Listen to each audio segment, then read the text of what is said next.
Welcome to FOH. Jesus Christ, I still can't get this fucking thing.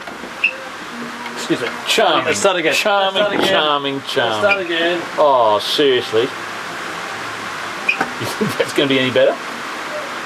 No. Not really.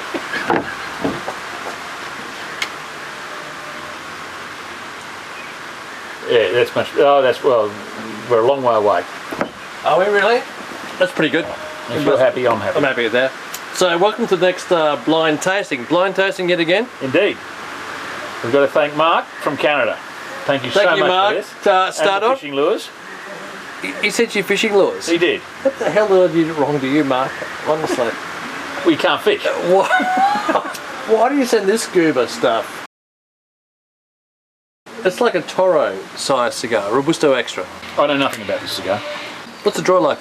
Well, I'm up and away. Just from the mouthfeel and from the draw, you can tell it's not Cuban. It's not a Cuban. It's not Cuban. Because it's actually quite perfect with slight wind tunnel effect, yeah? Spot on. With Cubans, you would never get two cigars exactly the same like that. Beautifully rolled. It's lovely, firm. I mean, the construction's immaculate. So actually, it's a great question. Why is it that non-Cuban cigars can be so firm and draw so well? What flavours are you getting?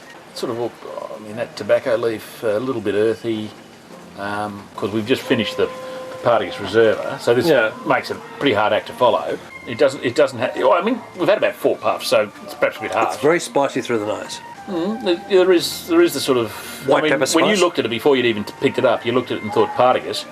Well, I thought when I looked at the wrapper, I thought Partagas LE, and then I smelt it, and I said non-Cuban. Yeah. The aroma at cold gave you away as non-Cuban, and also the construction of the cap. Not that I paid too much notice to that, but just the aroma at cold. But once you get to the ash, it's just a dead set giveaway, isn't it? Yeah, I mean, you can look at them. Yeah, it's a dead set giveaway. I mean, it's magnesium plus. But do you find it dry on the palate? Like sucks you dry? Yeah, a little bit. Yeah. Now, whether that's coming after, because we're drinking reds, and I always, to this day, I mean, even though we drink reds with let's switch to rums. We'll switch to rums. Let's switch to rums. All right. I'll go and get some free rum for you. We will not stop. We will not stop. To really Have you met Adam Freeloader? Let's give the cigar a better chance by getting rid of this red and getting a nice Well, we'll keep rum. the red because I no doubt we'll drink it, but we'll get rum as well. And we'll start again. Their money into the banks. I mean, the banks went up again overnight. They're all going into the yield stocks, etc. And we're nowhere near that sort of volumes of people playing the stock market. We're talking about here about capitalism, about profit, true profit. And it was quite interesting where gold has gone. The last time gold was getting the same sort of crap, it went from 800 to 1800. They've got it in their minds. Governments have it in their mind. If careful, you've now got wine and rum. Throw that out, will you? Jesus Christ, what are you doing? Drink it, Freddie. Shouldn't we be doing something on the cigar? Second third. But it's awful. What, the rum? You'll never get it better. What's it taste like? What's that? Like a sangria. Well, you should enjoyed it. Cheers. Okay. Honestly, that's poor. Thanks a lot for that, kid. Actually, I think we're on. We're on the whole time. We're on the whole time.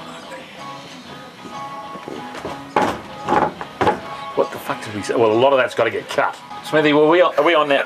Oh. We're on now. Seriously, I'm here with the most complete congenital idiot as far as I thought I was bad. And not only is he bad at technology, he tries to pour wine into this glass and ends up pouring it into his rum. Actually, put it in both. You poured it into both, yeah, and your shirt. Let's get back to the cigar. Second, third. Yep. Pretty much as is. It's burning quite hot for me. There's no complexity. It's a pleasant cigar to. It's a crap cigar, Ken. One of our members sent this, do you mind? And God bless you for sending that. But to be honest, Coming after the last one. There's no journey. No, there's not. There's no It's journey straightforward. It's one of those cigars you have when you're just having something while you're doing something else, to me. It's perfectly pleasant, but you're never going to go out and say, I want one of those when I'm going to sit down and have a great old malt or something and enjoy it at the same time. It's an 86 cigar. Yeah, 80. Yeah, I think probably 86, 87. It draws perfectly. It looks gorgeous. There's nothing wrong with it. But the flavour. No, there is something wrong with it, Ken. There's a flavour kind that's missing. Look at the cost of those. What is it? It's the Drew Estate. And see, I love Drew Estate. Drew Estate Undercrown. A bizarre marketing term, the Undercrown. But it's described as sort of the working man's cigar. So to me, it's one of those cigars that... If I could give some recommendations, just boost it up a bit. Just boost up, just a little bit more Ligero. Just a little bit more Ligero in there. And just boost up a bit, because right now it doesn't give you that... Working man cigar should be a cigar that bites just a little bit. Does it bite at all? I'm getting a bit of bite. I'm not getting any bite whatsoever. This one here. No, I'm certainly getting a bit of that. Look, it's smoked. There's been no issues with the burn. It's burned perfectly. It's fine. No, construction-wise, it's fine. Yeah. No problems at all. But flavour-wise, it's lacking. It's quite an earthy sort of tobacco. Pardon me. We've got tobacco leaf type cigar. What is the complexity of the cigar? There's no complexity. It's not a complex cigar. That's where the issue that I have with it. There's no complexity at all. Because you need to have something going on there. Surely going. Well, look, I know what you mean, but it's certainly an okay smoke. I'm quite enjoying. It's not a great smoke, but it's okay. With all apologies to Drew Estate, I think you let yourself down in not blending something which makes a statement. I don't think this makes a statement. I'd be interested in those of the members who see these cigars, because obviously we don't. I'd never heard of Drew Estate until this. Oh, I have. I love Drew Estate. Yeah. I'd be interested to know what people thought of Drew Estate outside. And before you adulterated the rum, what do you think of the rum? It's okay. Bundaberg port barrels. Seriously? Yeah. Until next time.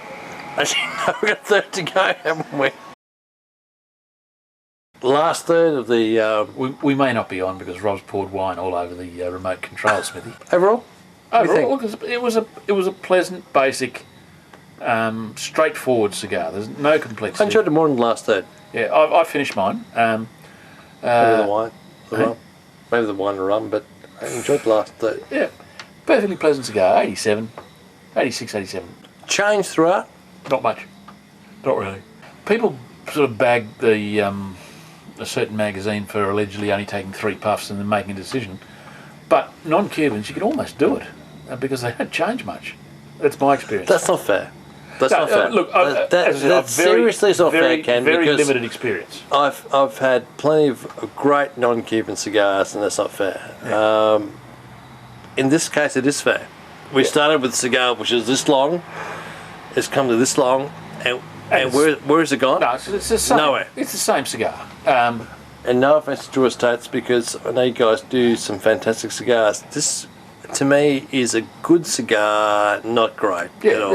That's it. It's the Quintero of Cuban cigars. Much rather have a Quintero Favoritos than this. You must have a lot of those to sell because you've been banging about those all.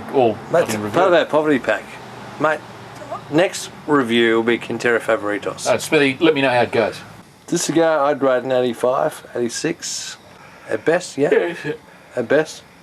Are you okay? Oh yeah, I'm fine. What's he yawning about? I've been listening to you. Give me something that actually challenges me at some stage.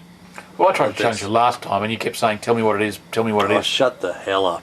And I use that hell loosely. Moderate it up. Yeah. So basically give you a challenge provided you know what the challenge is. Mark, thank you so much. Grumpy bum over here, seriously, you'll never make him happy unless he sold it to you in the first place. That is so harsh. Would you buy these? I don't know what they cost.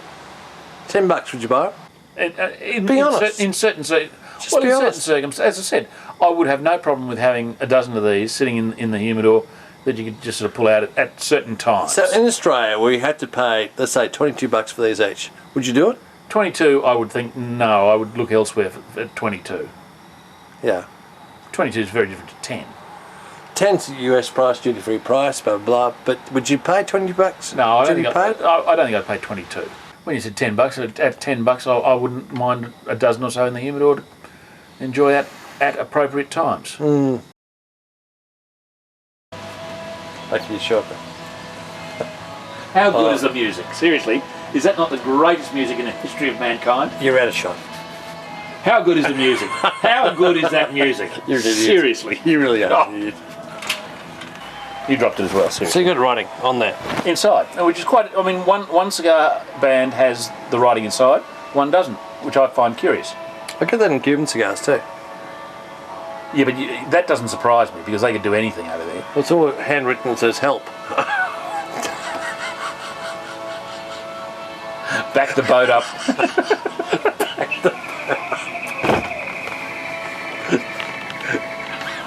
Lido will be there at 12.